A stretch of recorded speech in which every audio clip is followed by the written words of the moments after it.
probably when we're having our next, any other session or Zoom meeting, I would encourage you to open your camera so I can see your face. Thank you so much for being here. I'm not going to take our time because we have a long journey.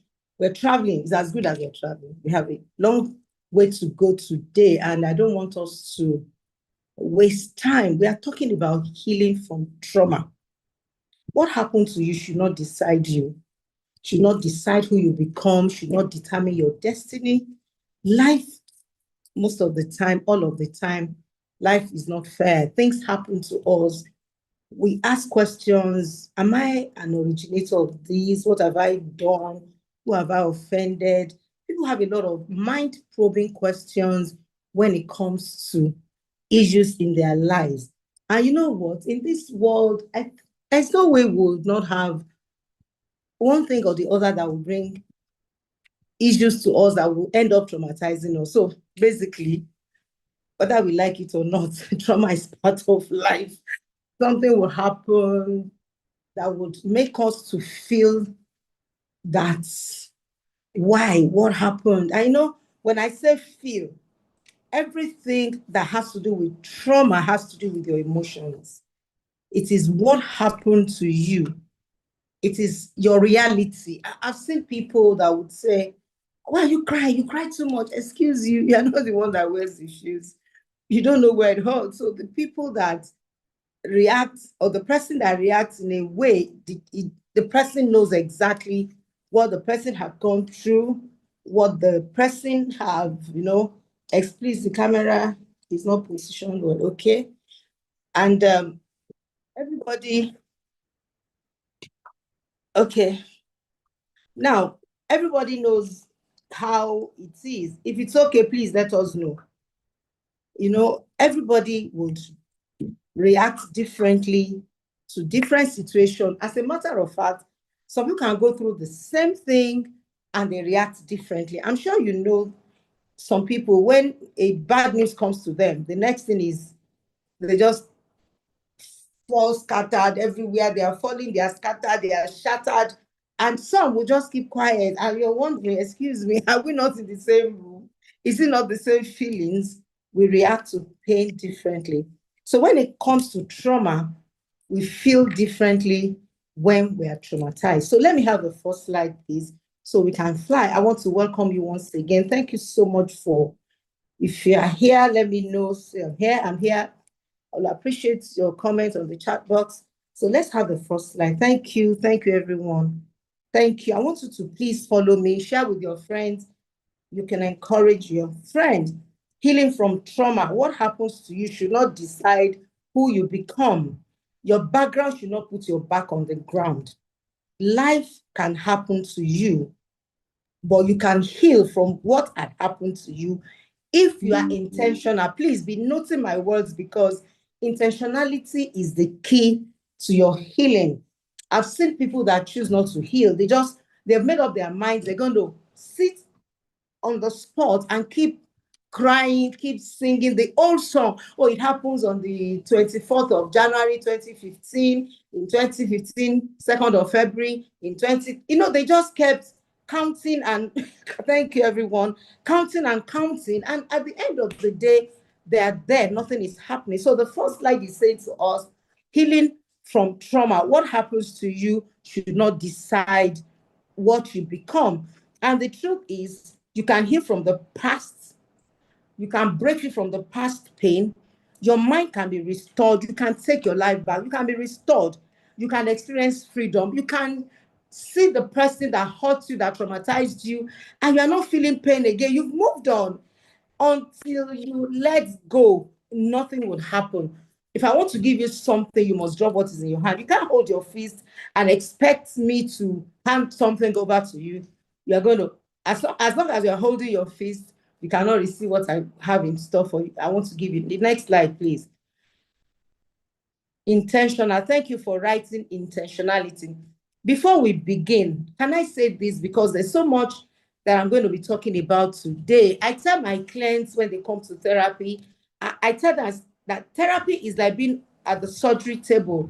Sometimes, not sometimes, despite the fact that they give you anesthesia, you sleep, some will be conscious. You are still going to feel that there's a cut somewhere. After the anesthesia has worn out, when you open that wound again, you feel it. So before we begin, this is not about judging your past.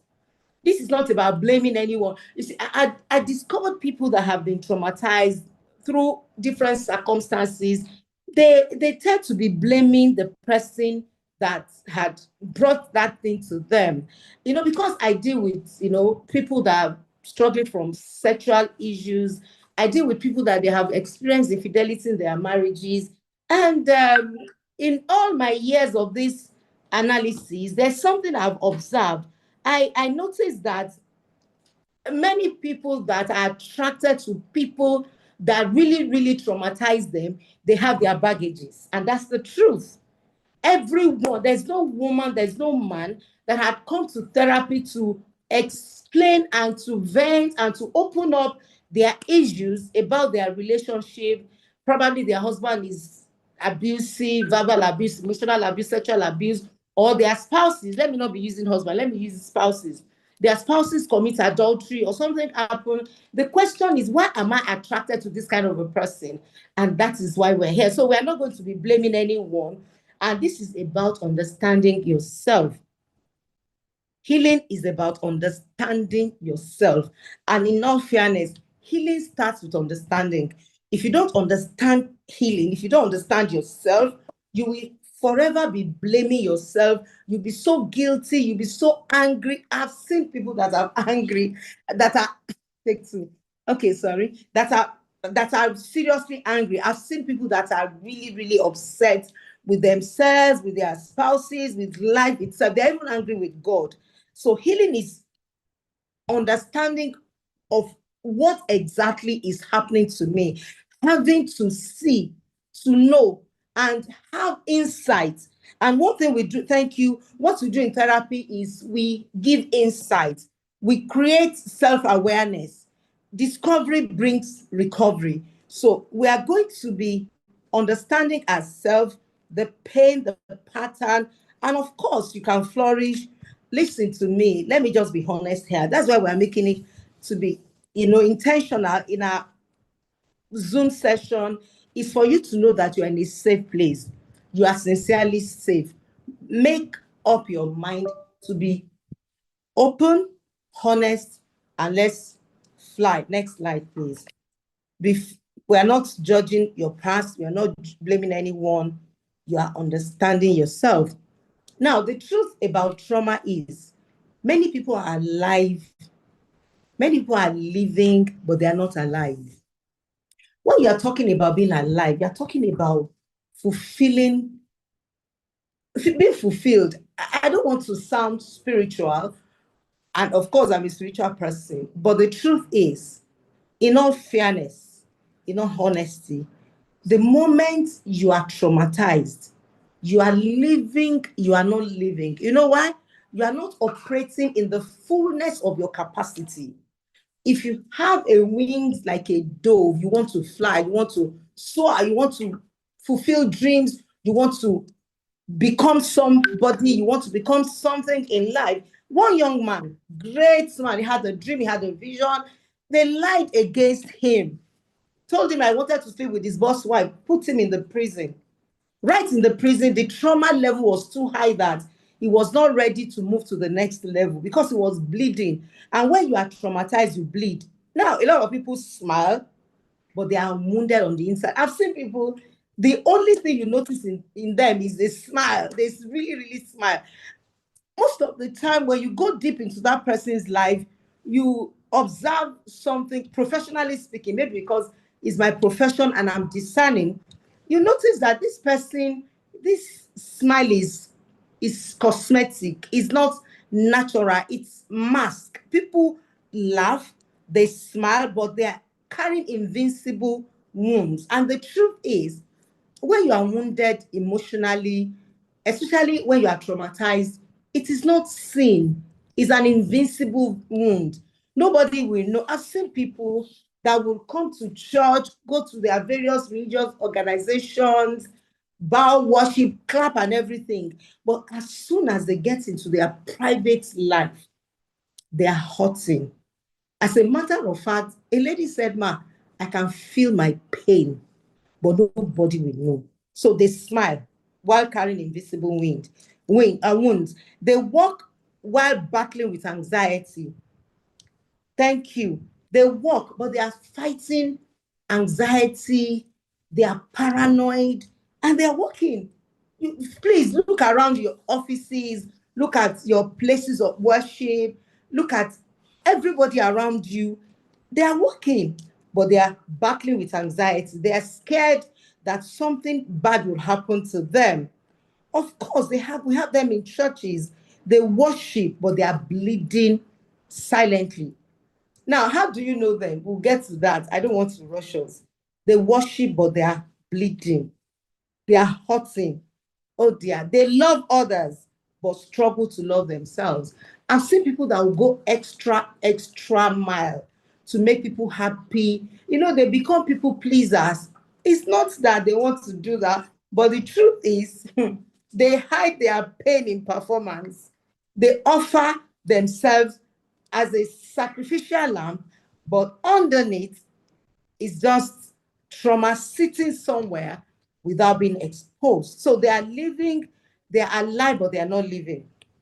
They struggle to love others. They love others, but they struggle to love themselves. You know, the Bible says that no one yet ever hated herself. No one yet ever hated himself. You love yourself, you cherish yourself. So when you discover that what I'm doing for this person, what I'm giving to this person, I don't even give 1% of that love and mercy to myself. I'm harsh on myself. I am not good to myself. I don't really value myself as I'm supposed to be. But when it comes to someone else, I go extra mile. Oh, you're in worship. After worship, when you see people, sometimes you see people crying in worship. You think they are deep in worship. They are bleeding. The moment they want to come to the throne of grace like this, the wave of the pain overwhelms them and they start to cry, and you are assuming, oh, this person is shedding tears. Have you noticed some songs that they sing and it brings you to a place of tears, not in worship, not in honor to God, but it becomes a memory of pain. One of the songs is I want to remember one. When we get to heaven, that one, no.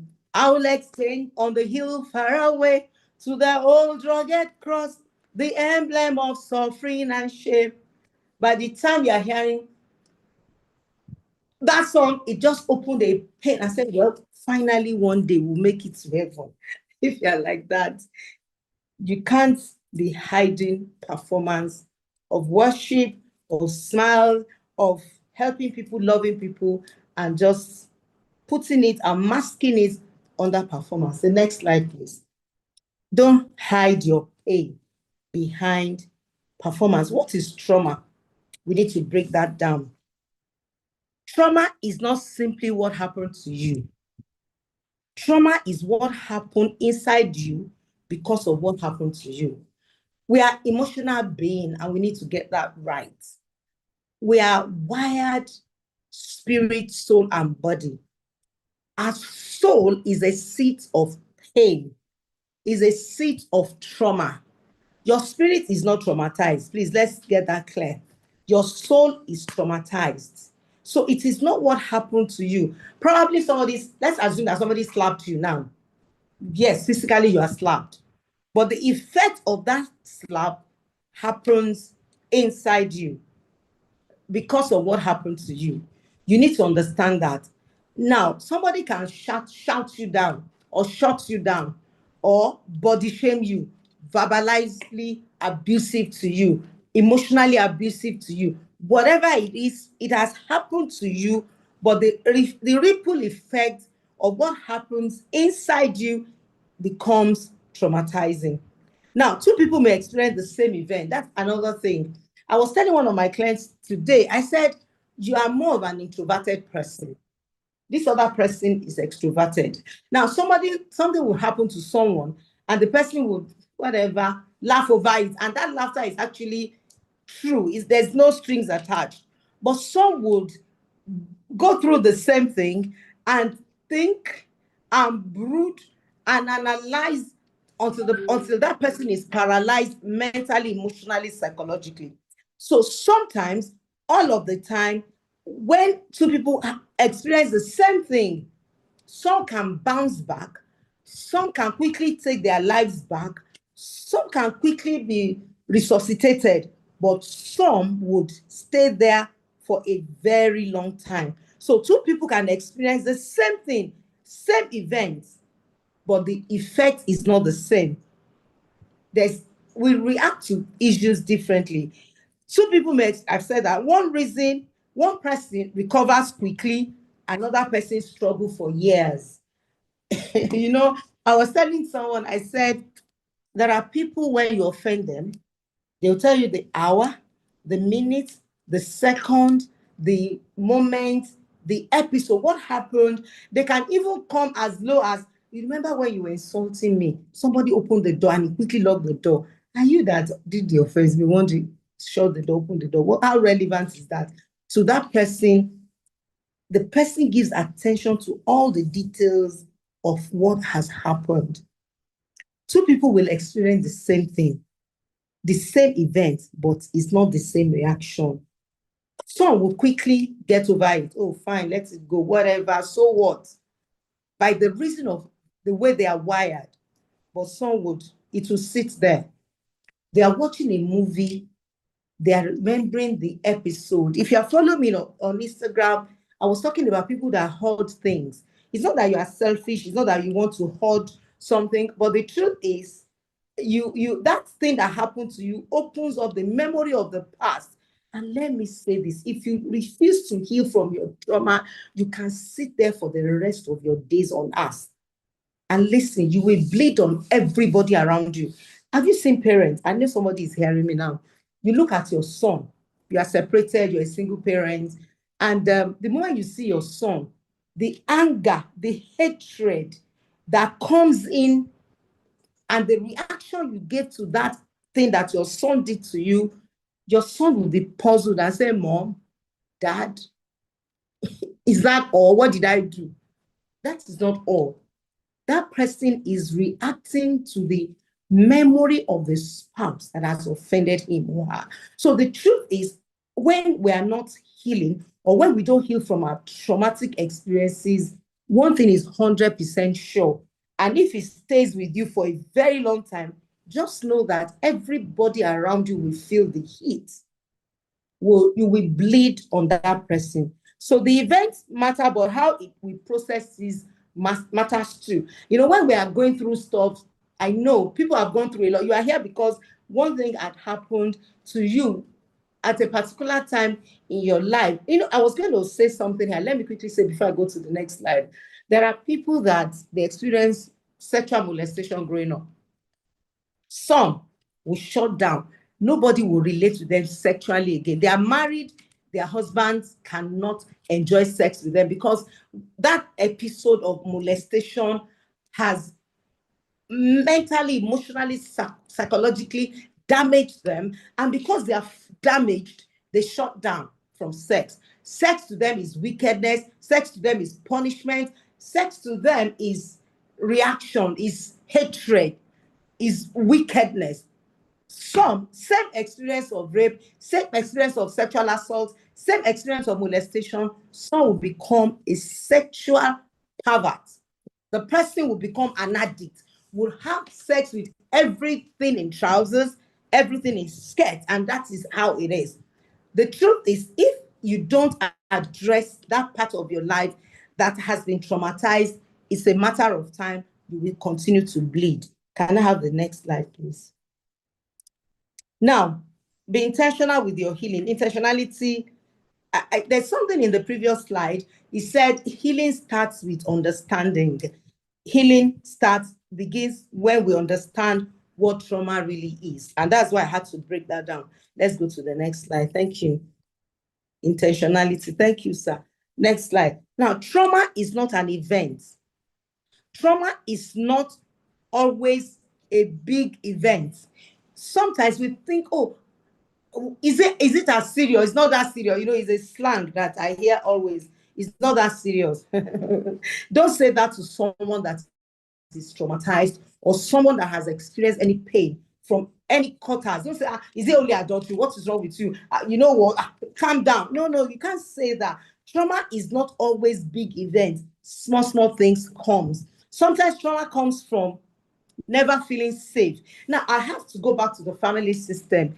I don't feel safe. You can be traumatized when you don't feel safe. I've seen children in a family that their children would run home thinking mom will save me, dad will save me.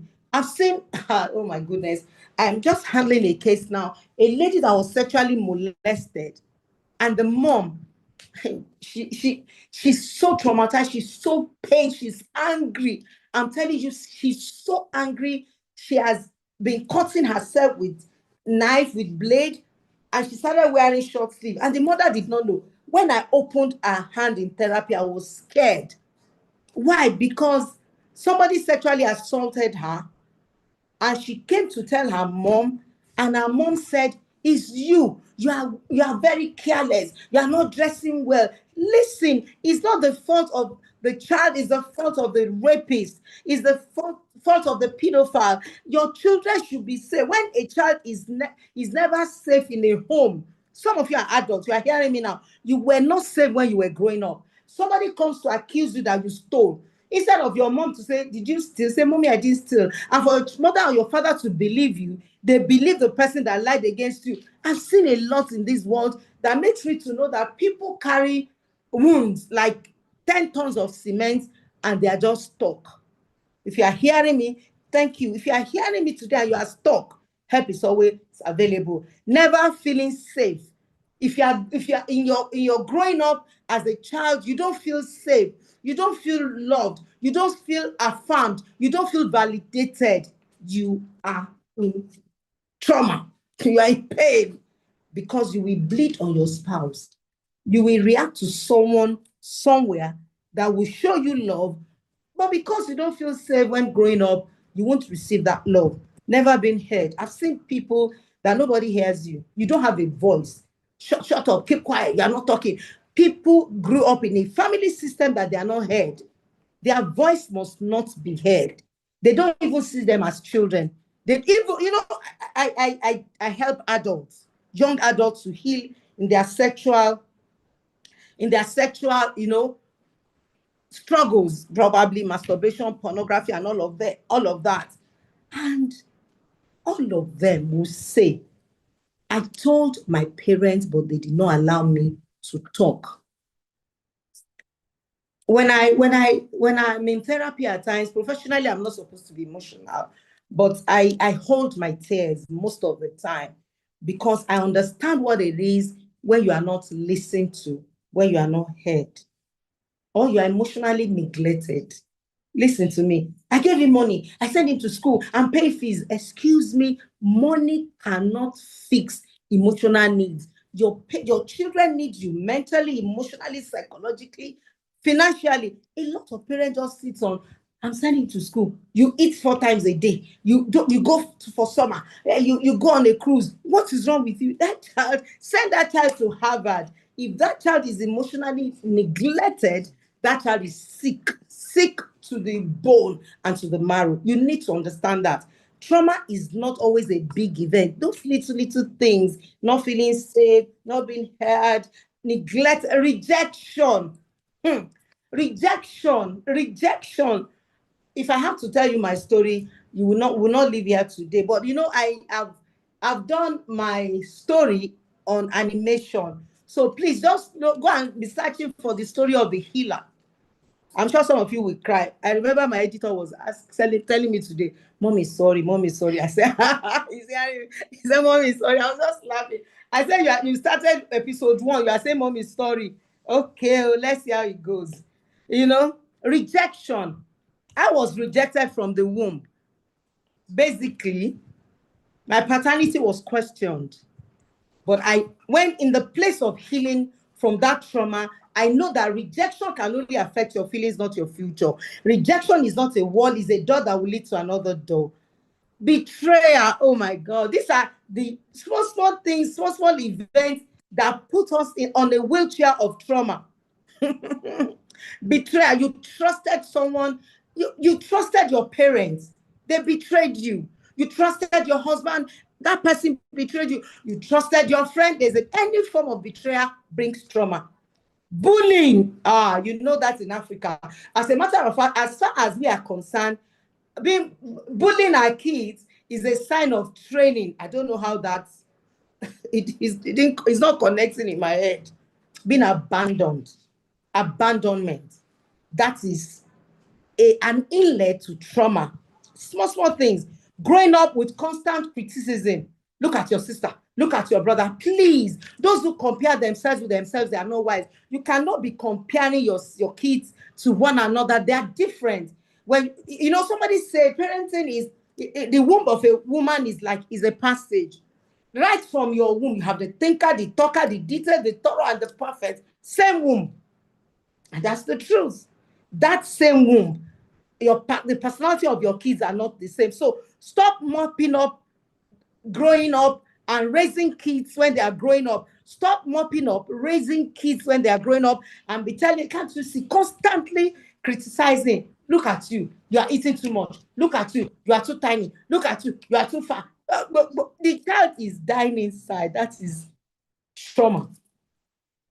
Trauma is not always a big event. It's not a big thing, but it's a problem that comes in gradually.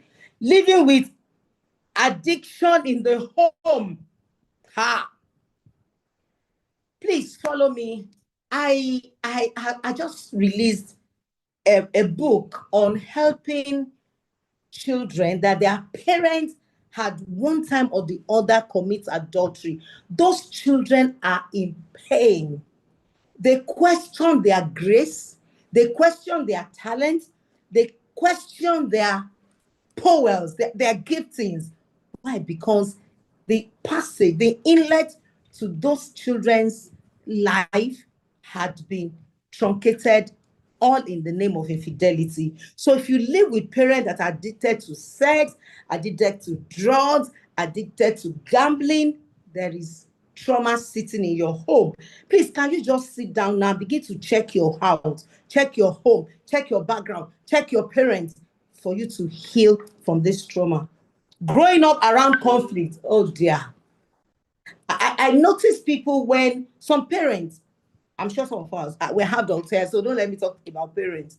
Some of you are adults. When you were growing up, the moment your daddy gets to that house, you dive into your bed and sleep off because you know, all of you, the sitting room is dirty. Why you cannot have peace. And that's why a lot of you, the moment you are experiencing peace around you, you are scared.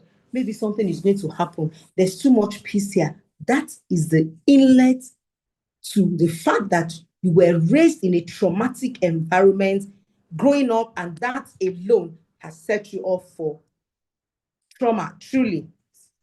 If you are always experiencing fights growing up, it is obvious that you are a candidate to treat your trauma pain. Yes, the next slide, quickly.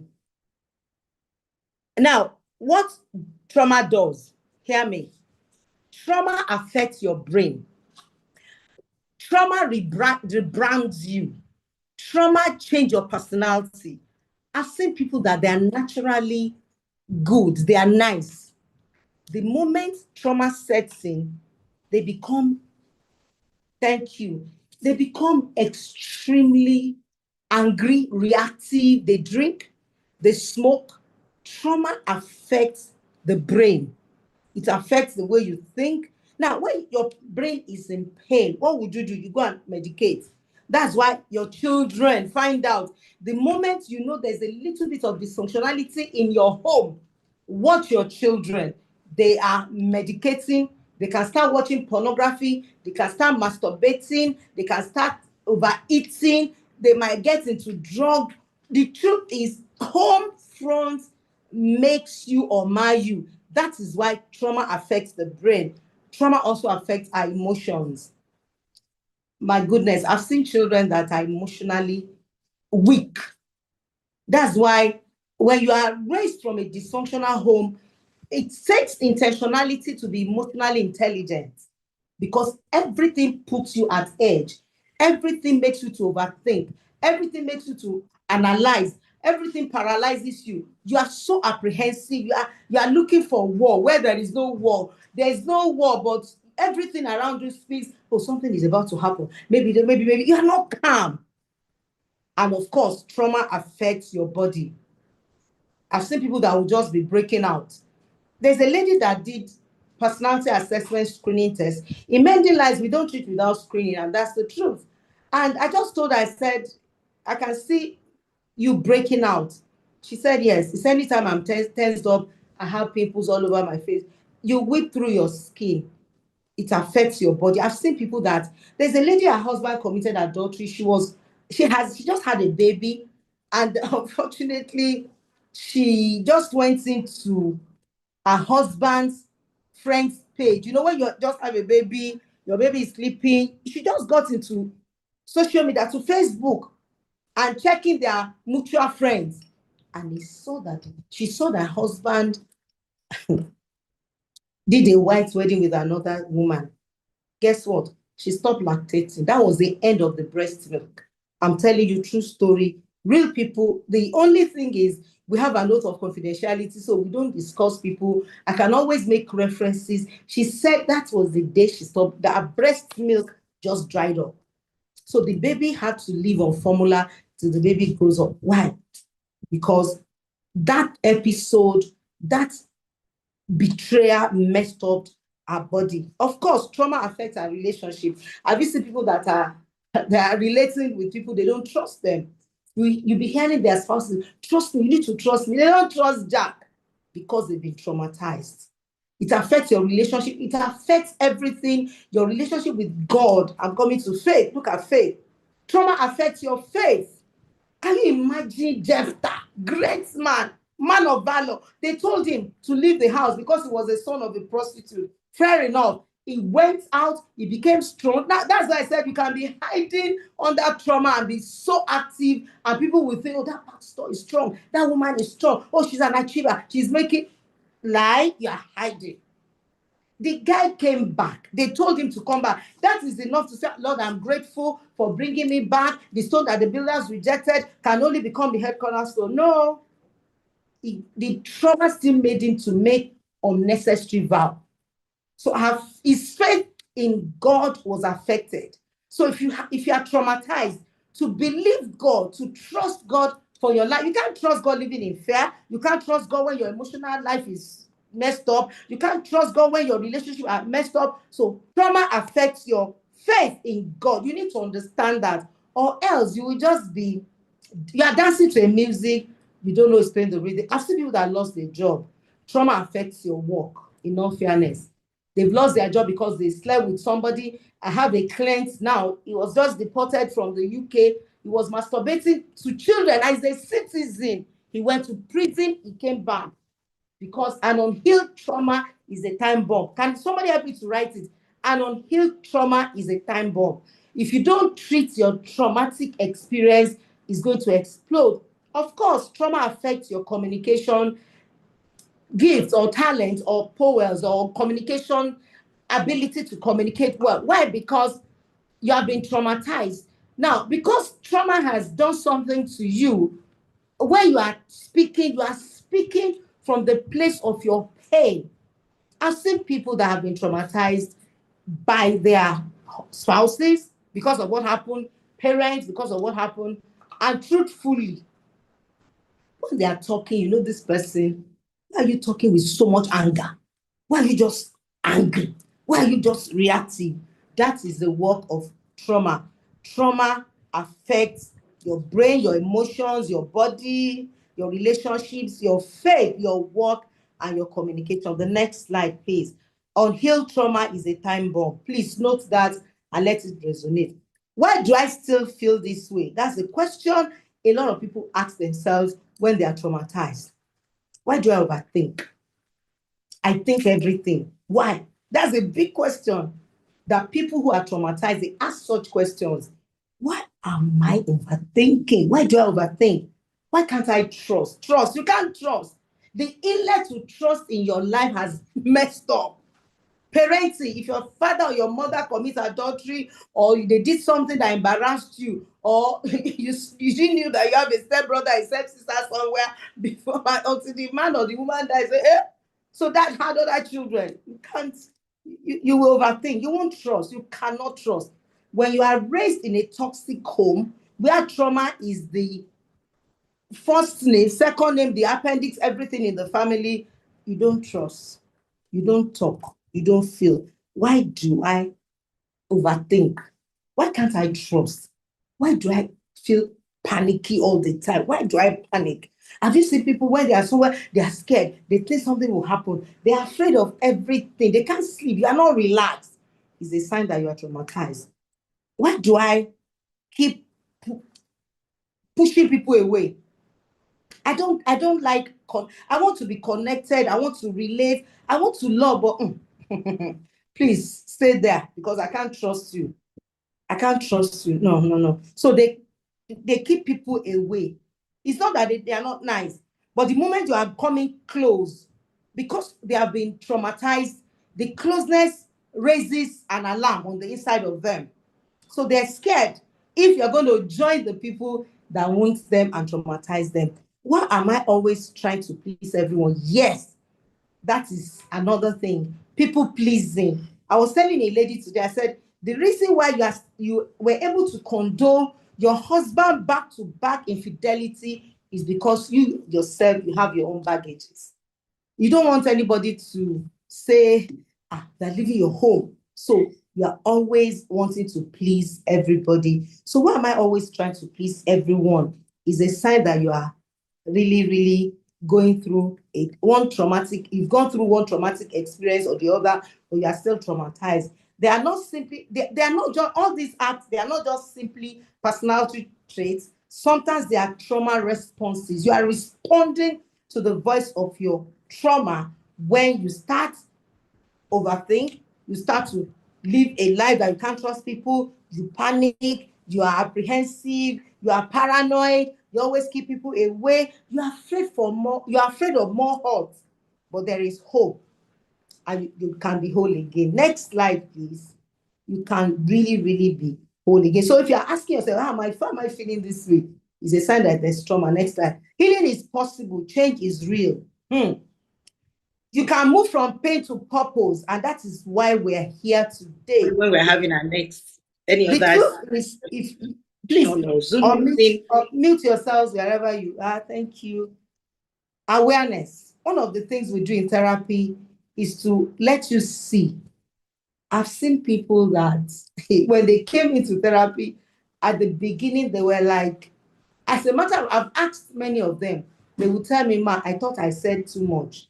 And I created a picture in my mind. So I shared that picture with them. I've said too much. No, no, no, no, no. I've said too much. You have not said too much. That's the first place in your life that you are vulnerable, you are naked, and you don't feel unsafe. That's why you don't cry before someone that will not say sorry to you. To heal, you need to be in a safe place where you be aware that something is wrong. What do I mean? Awareness is to understand what happened and know it affected you. Now, another thing is, a lot of people deny the fact that they are traumatized. No, I'm fine. I'm just like that. I'm quiet. I'm like that. It's not true. Something is wrong with you. You are not bold. You are not courageous. You must be aware. You must go back. I have a nickname. My nickname is Trace It. Embrace it. Erase it and start replacing it. You must trace it. Awareness brings you to a place of what happened. You have to go back to the archives of your life, to the vault of your life, and open it up and say, okay, I can share hundreds of experiences with you in my little life of my traumatic experiences. But healing is possible. If I'm not healed, I won't be here today. You can also become a wounded healer. Awareness. You must not be in denial. Understand what happened and how it affects you. you have to come to a, okay, this thing really affected me. Now, like I said, some people would explain the same thing and not get, it won't get deep to them or with them, or it won't affect them more. But some, the moment it happened, it stays with them for life until they are healed. If you are hearing me today and this thing that happened 10, 15, 20 years ago, 5 years ago, 1 year ago, you are still there. You sat there, you are brooding there, you can't stand up. Excuse me, you must deal with that in therapy. You must accept. Acceptance is another key. Awareness, acceptance. Acknowledge your story without shame. And that can only happen when you are in therapy. It can't happen anywhere. There's no way you accept that they raped you, or they lied against you, or they duped you, or they rejected you, or you were abandoned, or you were isolated, and you will accept it without shame. It's not possible, honestly. The only safe place is when you sit in therapy. So awareness, acceptance, then of course you process it. Release the pain and heal the wounds. Healing is possible, change is real, but it has to go through the right process. Honestly, I don't know why people think if they have emotional wounds, it can heal by themselves. It's not possible, honestly. Nobody carries weight and run. You can't carry a bag of cement on your head. You can't even lift it and you think you will run. It's not possible. Now you process the pain. That's why I said healing is possible, change is real. Then, of course, you can be restored. You can build self-worth, identity, and confidence back. Of course, you can be transformed, step into the purpose and life you were meant for. A lot of people are living below expectation, below purpose, because they are still brooding over the past trauma. Next slide, please. Oops.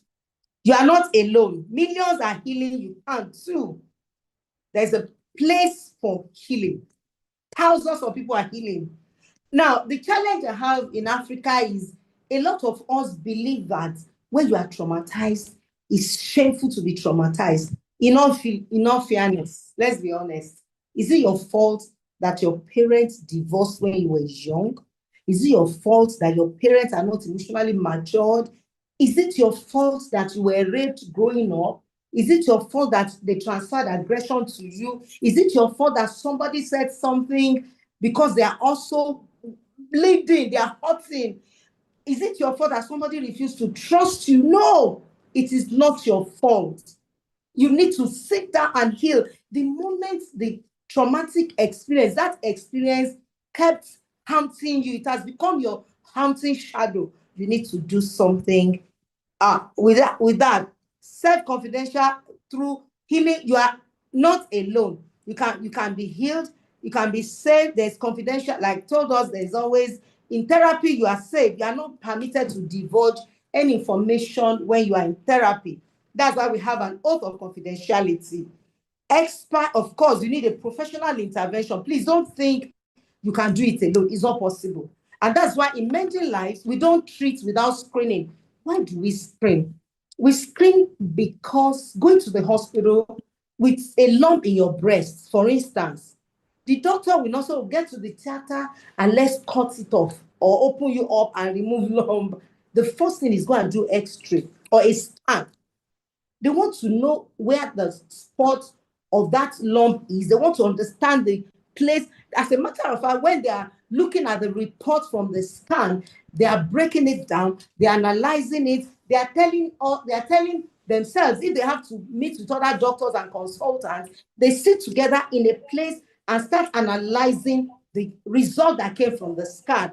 And that's why when you do screening tests with us, it gives us the breakdown to the minutest detail of your challenge, of where the challenge is. Somebody did a screening test, and I was made by the result that came said that this trauma started when the person was a child and gave the idea of the things that happened. And when the person gets into therapy, I will start asking questions. It was like it's 100%. So we don't treat without screening. The reason why we also screen is for us to know how many sessions of therapy you will need.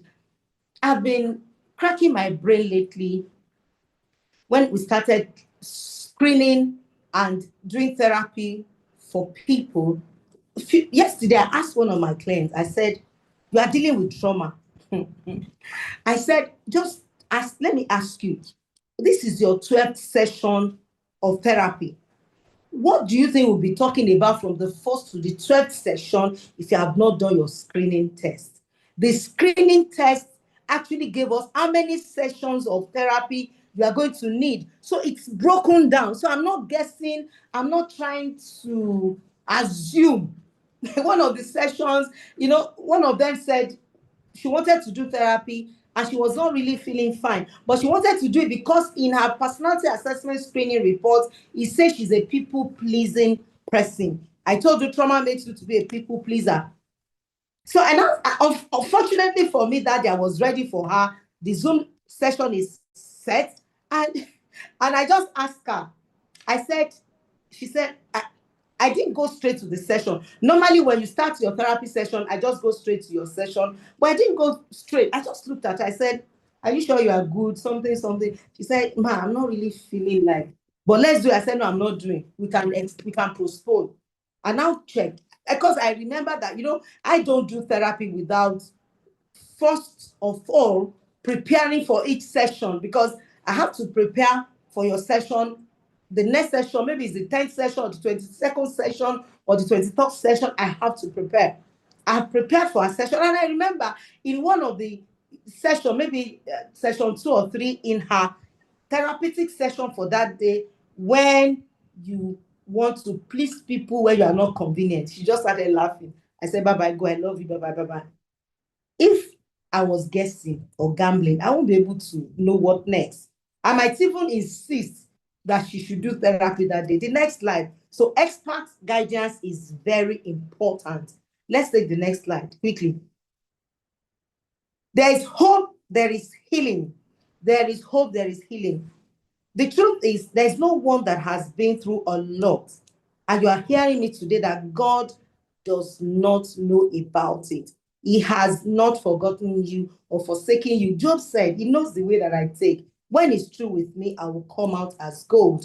Many a times when we are healed, we become a wounded healer. From the comfort we receive from our place of pain, we start to comfort others. Healing is possible no matter what you have been through. Please don't say you don't understand my story. I listen to stories in therapy.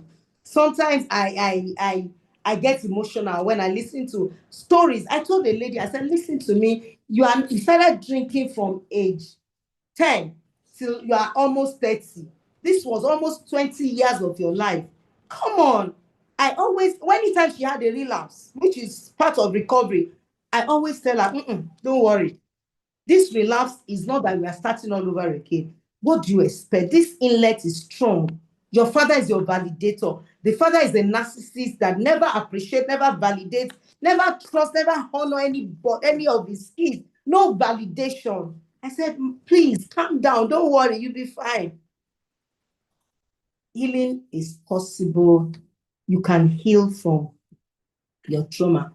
A beginning is possible. Your past does not have to determine your future. I tell people in my slogan, your background must not put your back on the ground. You may not be able to choose where you are born. You may not be able to choose how you are born. You may not be able to explain the narrative. You may not be able to analyze and break down or shred your upbringing, your background. But the truth is clear. Your background should not put your back on the ground. Help is always available, and it's not too late to heal. A lot of people, I wish, somebody said, if wishes were horses, beggars will ride. It's not too late. If you start now, you can heal. And the truth is, you can always bring forth fruits in old age. So it's never too late to heal. One of the things trauma does is to let you know that you don't matter. You are not relevant. You are not important. You are matter. You are important. You are very, very special, important. You matter. I said you are matter. Just understand. They saw them and fled. You matter. There's everything about you matters. You matter to God. You matter to your generation. I told one of my clients yesterday, I said, you know what? The devil does not fight what he does not fear. The fear that the devil had now, or is having now, is for you to say, let me take my crutches and go and heal from my trauma. Trauma rebrand people, changes your identity. one young man, because war broke out and he was crippled both feet, he called himself a dead dog. That is what trauma does. Trauma changes your destiny. You know, the name of that young man, the name of that young man is Mephibosheth, the one that destroys shame. And shame became his first name, the middle name, the last name. He had to tell himself, who will invite a dead dog like me to the palace? You can imagine how trauma has rebranded him. So you matter, you are important. Please don't let any pain of your past make you feel you are not important. You are. The next slide. You are very, very special. You are rare. You are an uncommon commodity. Understanding is the first step. Knowledge brings clarity. Clarity brings change. What is trauma? Trauma is not just what happened, it is how it continues to affect you. And that is a very strong truth. Trauma is what happens over and over and over that is affecting you. Your traumatic experience has affected your finances because you're into drugs, you medicate with all sorts of addiction, it's affecting your relationship, it's affecting your brain, it's affecting your health. Every day, constant headache. Trauma has given you permanent headache or migraine. Trauma has made you a bitter person. You are not nice. When you see people, forgiveness, when you are traumatized, you don't forgive. Painfully, when people are traumatized, the memory of what has happened to them in the past comes afresh back to back. For how long? How many years do you want to live on earth and you are wearing iron dress? Don't allow trauma to make you to become someone that would forever be an angry person. Hey, you can't drink poison and thinking I will die. It's the person that drank poison that will die. Trauma is not good. If you are traumatized and it is still affecting you, you need to heal. It affects more than what you think. Trauma can impact your thoughts, emotions, relationship, body, and even your faith. I've said that before. You are not weak. You need help. It is trauma. Healing is a process. As a matter of fact, healing is like peeling an onion. And that's why Mending Lives, when you do screening tests, it will tell us how many sessions of healing, therapeutic sessions you will need to heal completely. And that is how it is.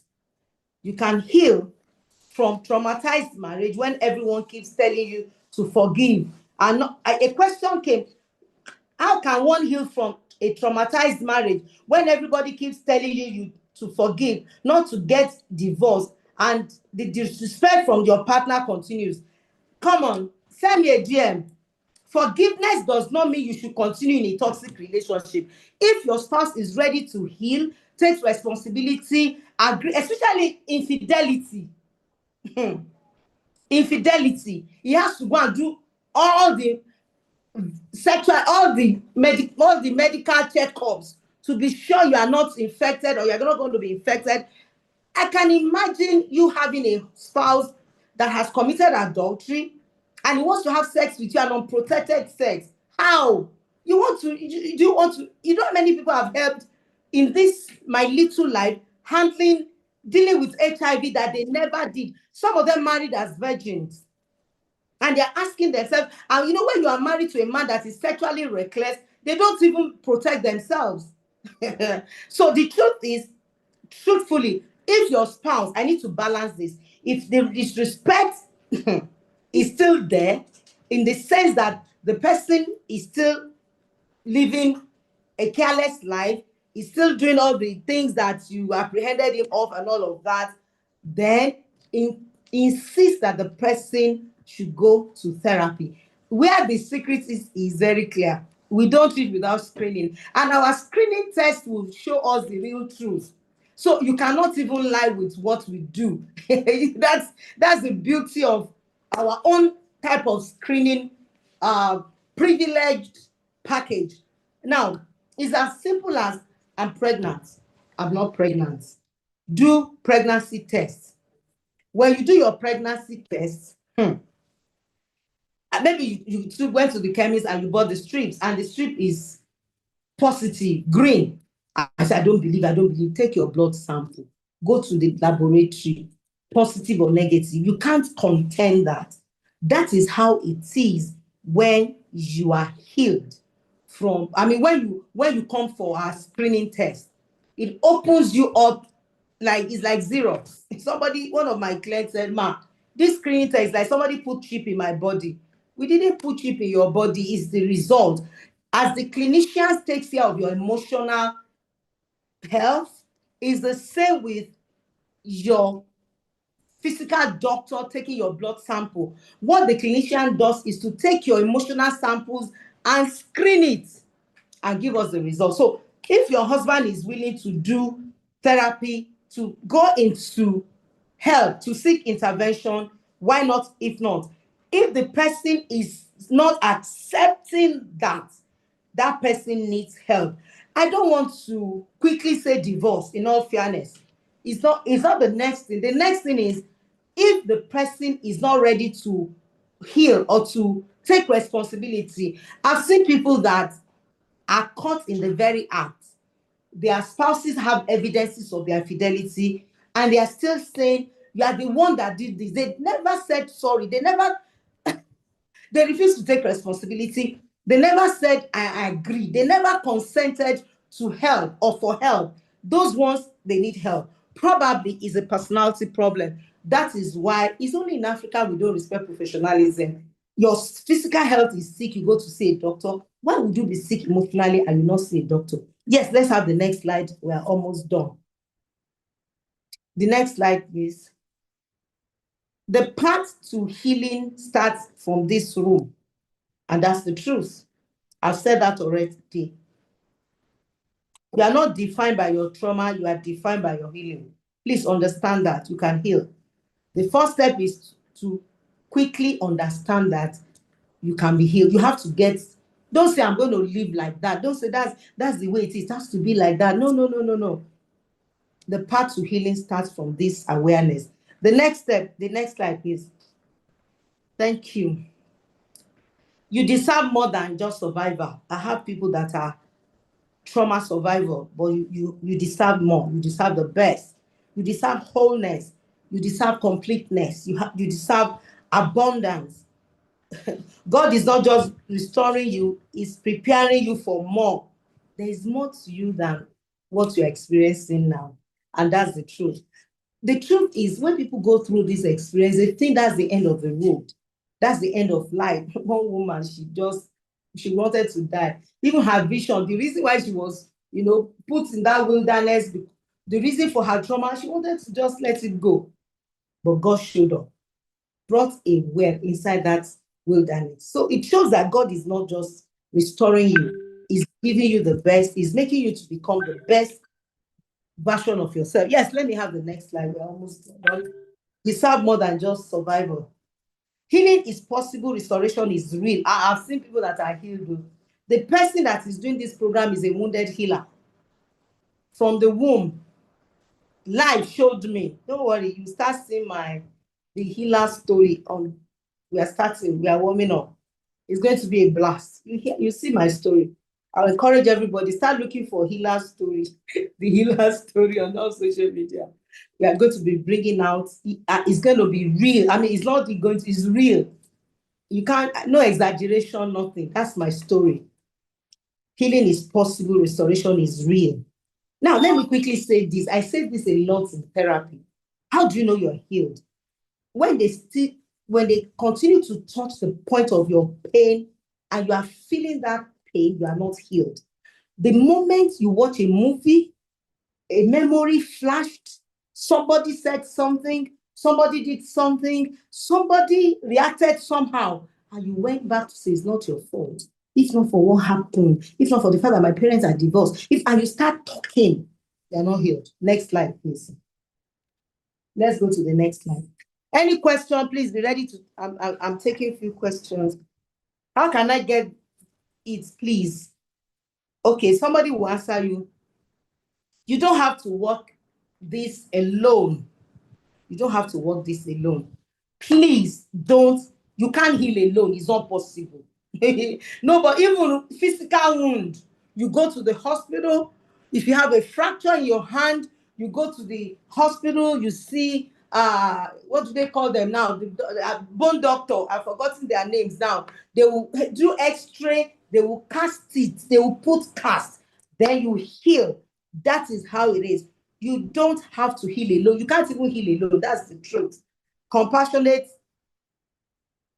help yourself. You have to be compassionate in helping yourself to heal. Healing is now. Please don't procrastinate healing. Up, up. Okay, I can't see. Somebody wrote something there. Well, thank you. Next slide, please, so that we can go up. Yes, thank you. Next slide, next slide, next slide. You don't want to walk this alone. Next slide, please. We are almost done. You are not created to carry the pain alone. Healing changes everything. It changes the way you think, the way you talk, the way you see yourself, the way you handle yourself, the way you relate. Healing changes everything. You cannot flourish, you cannot blossom without healing. I've seen people when they talk, they are talking out of pain. Some of them, they will go on social media, they will say, oh, my parent did this, my mother did this, their father did this. They are not talking from the place of healing. They are not restored. So they are still trying to weave unnecessary sentiments and emotions. Now, don't get me wrong. Professionally, I can't say unnecessary because they are the one that is feeling the pain. But what I'm saying is, because they are not healed, they are still bleeding on other people. They are making other people to hate other people. They talk about the person that hurts them. They're still transferring pain and aggression. But when you are healed to heal people. You are not talking out of reaction. You are not talking out of pain. When they touch the place of your pain and you are not angry again, you have released the person, your heart is clear, then that is a sign that things has changed.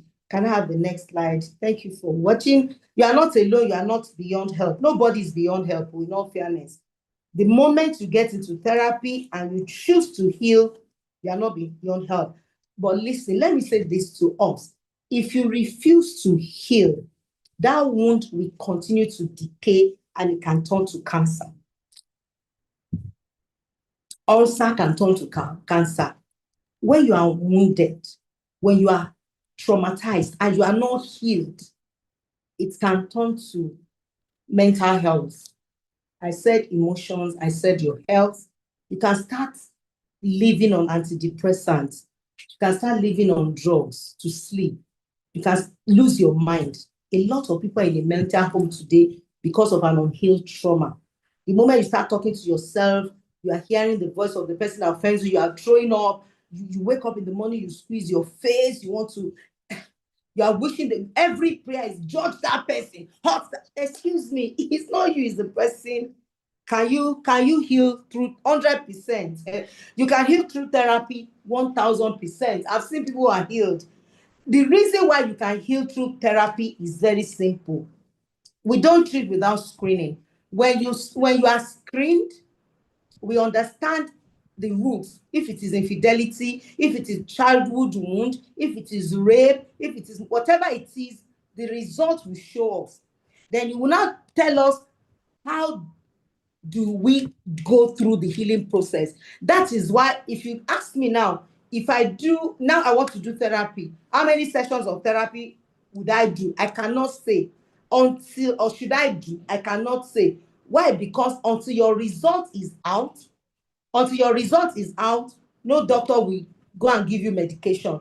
I don't know how many sessions of therapy you will do. What the screening test will do with you is to show us the diagnosis, the prognosis, and the amount of session of therapy you need. So by the time we know the sessions, they would heal one after the other. I remember, one of the clients were told that, okay, what if husband doesn't approve therapy? Please, if you read your Bible very well. I preached a message, seek ye first the kingdom of therapy. All things will be added to you. And I'm going to just say it briefly. Seek ye first the kingdom of therapy, and all other things will be added to you. Seek ye first. Please, when you listen to people that, hey, God, please, you can follow us on all our social media platforms. I'm on Dove. And I'm teaching on therapy now on Dove.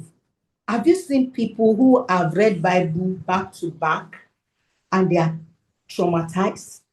They are living in their old wound and they are not fulfilling purpose. Look at Samson. He's an addict. Look at Moses. Moses had trauma growing up. The father was not in the picture. A lot of things happened to him. He had anger issue. He couldn't enter the promised land. Excuse you, reading the Bible alone it does not deliver you. You know, what is therapy? Therapy is being in a place where you're going to open up all the old wounds. It's like you have boil, and that boil is deep, is swollen. There's a pause. Therapy is a place where you remove the boil. I mean, you cut the boil, remove the pus, and heal the scars that comes out from the boil. Seek ye first the kingdom of therapy. All other things shall be added to you. Now, the truth is, you cannot be spiritual. The Bible says anger lies in the bosom of a fool. And you are angry because you are traumatized. You are angry because you are raped. You are angry because you are molested. Meaning that until you get into therapy and we have anger screening test. You do your screening test. You deal with your anger. I just chose anger because everyone says, oh, anger is not a problem. Do you know that anger is one word short of danger? Do you know that you can use anger to destroy what you have used your life to build? Moses was to speak to the rock. He smote the rock because of anger. And that anger originated from the family background. He killed somebody. Buried the person in the sand. He ran away. You know, if anybody tells us you read Bible, you are going to be free from trauma. That person is in denial. And let me say something. You know, the first thing I said is awareness. Until denial stops, nothing changes. When people are living in denial, they try to behave as if I have to spiritualize it. Don't mind them. Let me balance it with the scriptures. The Bible, Paul said to Timothy, let's leave Timothy. Paul said to Christian in Thessalonians, it's in 1 Thessalonians 5:23. He said, I pray that your spirit, soul, and body be preserved blameless to the coming of the Lord. Your soul is the seat of trauma. It's still the seat of your career. I've seen doctors that sleep with their patients, abort for them on the surgery table, and they know that is against the ethics of their profession. I've seen doctors that smokes like chimney, and they know at the pack of cigarettes they wrote smokers are liable to die on. Why? They have trauma. They are medicating. So the truth is, your soul is still the seat of your life, career, profession. Your soul is still the seat of pain. So you can be a believer, loaded but wounded, anointed but addicted. A believer can be born again. Please, your soul is not born again. Your body is not born again. Your soul is the seat of pain. Please understand that now. So anytime your husband tells you, read your Bible, you will be okay. Don't mind your husband. Tell him that David said he makes me to lie and he restores my soul. Look at what David did. David is a boy of one night sleep. Let me say this. If you don't treat your pain and your trauma, you will pass the battle to your children. Do you know there was nowhere David told Solomon to commit adultery?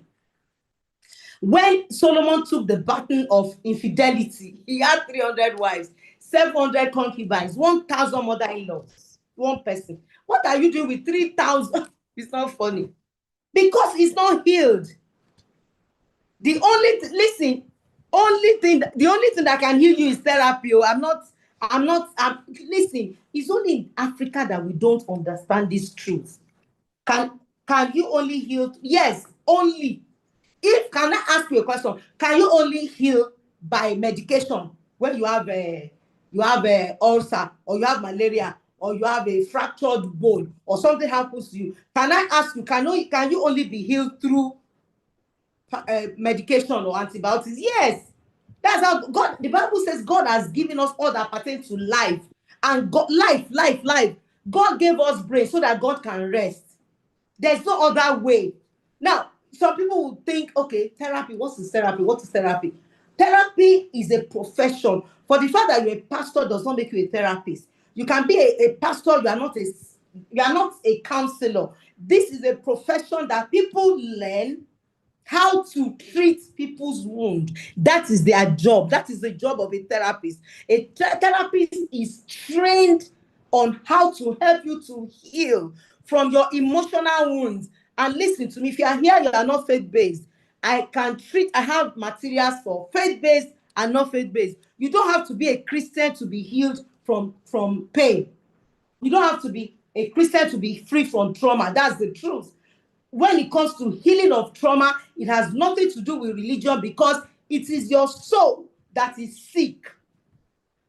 It is your soul that is sick. I wish above all things you prosper in health, meaning your body, as your soul prosperous, meaning that your soul will prosper through therapy. So you can be a doctor and be an addict. You can be a doctor, a banker, and be a thief and a liar.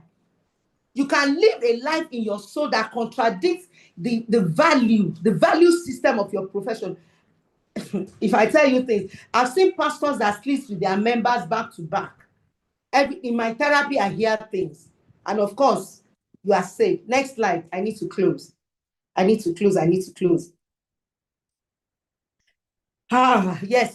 The next slide, please. Thank you so much for your patience. Quick. The next slide. Next slide. You can always be free if you choose to be free. The next slide is, okay, that is, you were created for wholeness, not for survival. That's the next slide. Healing story begins now. I think I've said that to all of us. Freedom is real. I've seen people that are free. I'm one. I've seen people that have become a voice in the area of their struggles, trauma. Another question is here. Let me read it out. A husband is involved in an extramarital affair. The wife knows but didn't confront him because she has done some confrontations before. People have spoken with the husband. Men of God have spoken, but the husband will always change for a little while and start again. Husband also block female friends on WhatsApp, whatever he wants to post, children's birthday or wedding anniversary, because he presented himself as unmarried. The wife has talked about this a lot, but no real changes. The recent episode, the husband did a getaway with a lady. The wife asked where he went. He lied. Addicts are liars, actually, and they are manipulative. Then he did not really talk about where he went. The wife had proofs, but he did not show him. A fatherly figure in the family that the wife confided in counseled the husband and told the husband that your wife has accused you of sexual immorality. All you have to do is to try your best to win her confidence back. After that, husband did nothing but another infidelity. What can you advise? I need to be honest with everyone hearing the sound of my voice today. When you are talking about continuous sexual activities in a man or a woman, it is not that person anymore. It is addiction. Please, that person needs therapy. His brain has been hijacked. You cannot tell yourself that you love God. I have men on the pew or on the pulpit that are struggling with their sexuality. You can love God and still be struggling sexually. Your sexuality has nothing to do with religion. It is a soulish wound. And listen carefully. One thing that this man is strong in is in denial. The prodigal son went to collect his inheritance from his dad. The father gave him, he didn't talk. He started eating, he started pop champagne, go to party, clubbing. The father did not bother. Now, unfortunately, the money finished. And you know, my children will say it's the hand of honey that people help you to live, not the hand of palm oil. Before it is the hand of palm oil. Unfortunately, by the time he collects his salary, he has finished alcohol. He has used it to turn up. They call it turn up, club, everything. Unfortunately, too, the man started eating the food of the pig. Again, unfortunately, again and again, the Bible says the boy started eating the food of the pig. When an addict's pain level gets to a peak, that is the time they change. Some will not change because they have personality disorder. And that is why probably the man, no doctor will diagnose you without knowing what is the problem. But probably the man has a personality problem or is an addict that is still in denial. Until the prodigal son said, I'm coming home, I'm done. If your husband is not tired of his lifestyle, nothing will happen. But your own duty now as a wife who wrote these things is for you to quickly seek therapy so that you will not have cancer, so that you will not lose your health. And let me say this, maybe you have children with him, I didn't know. If you have children and you think, I will leave him, I will divorce, the blood of the children flows in his vein. So you need to be healthy emotionally to be able to become a wounded healer. Do you know that the father of Joseph was going to transfer that pattern to those boys?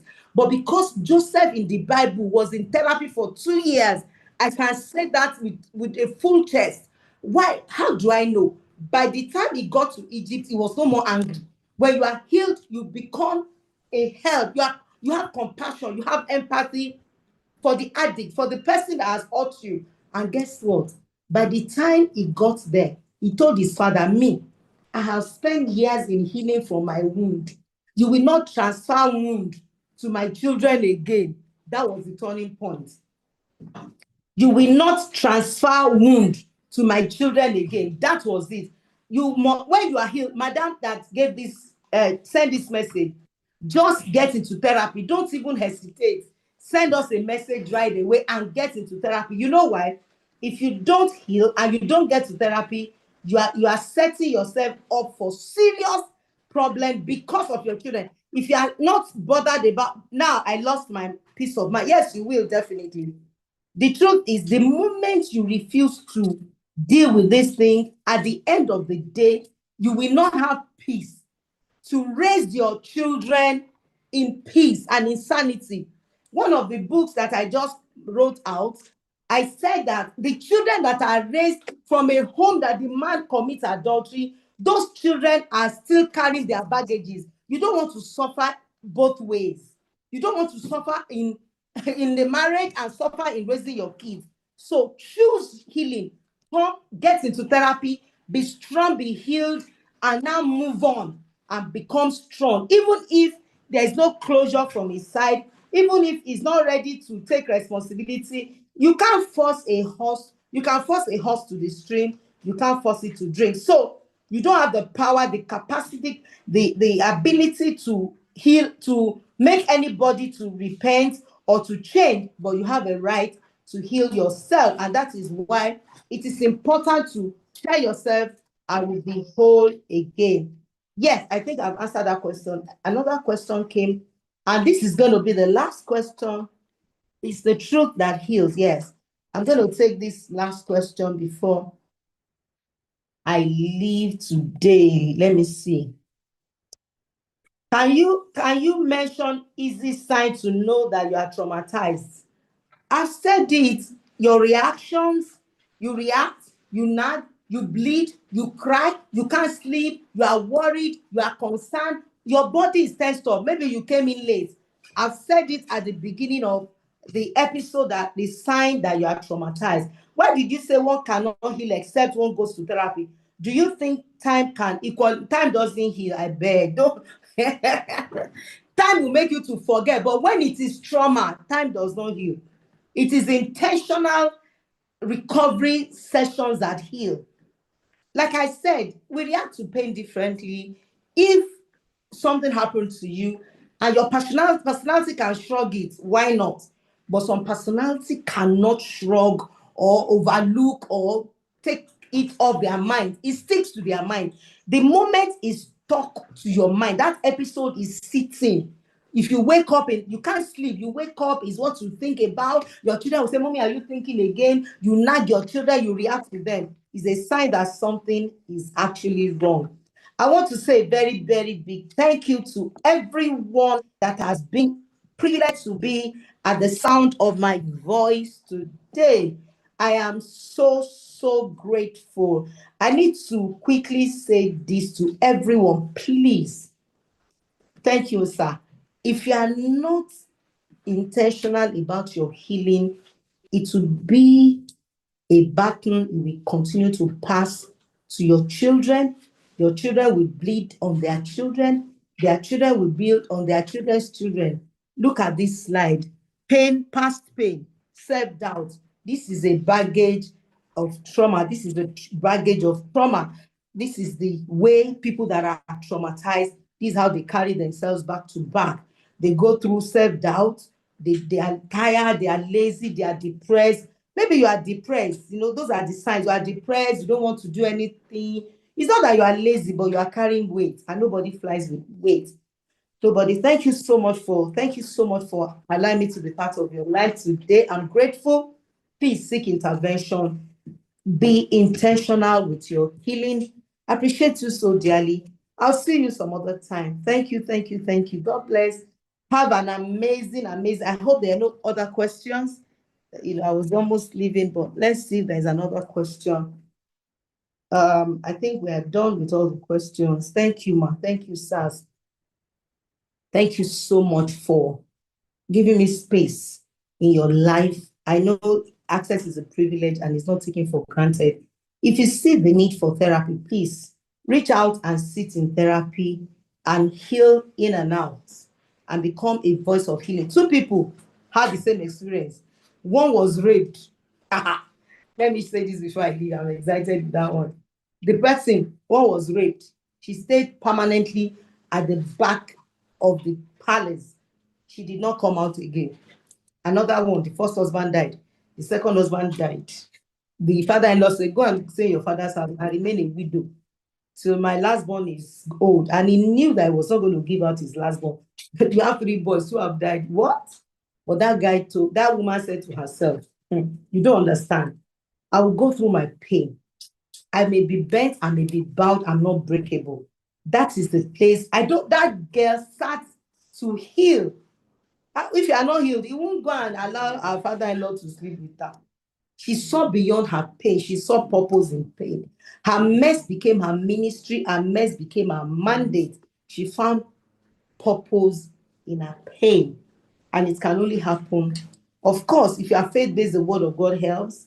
But it's a combo. It's a combination of everything. Please, don't ever, ever sit down and think, you know what, in only prayers. I've seen people that pray, they fasted, they are depressed. As a matter of fact, the fact that you are fasting all the time, you are losing appetite, you don't want to eat, you don't want to do anything, you just cry. Maybe you are here, little thing, you are crying, you are hurting, you are bleeding. Have a wonderful, wonderful weekend. Thank you for watching. Thank you for listening. And I want to appreciate everyone that will listen later. Go to all our channels of Facebook, Instagram, everywhere you find your app. This episode will be there, I think. We'll post it. You can always go there and watch.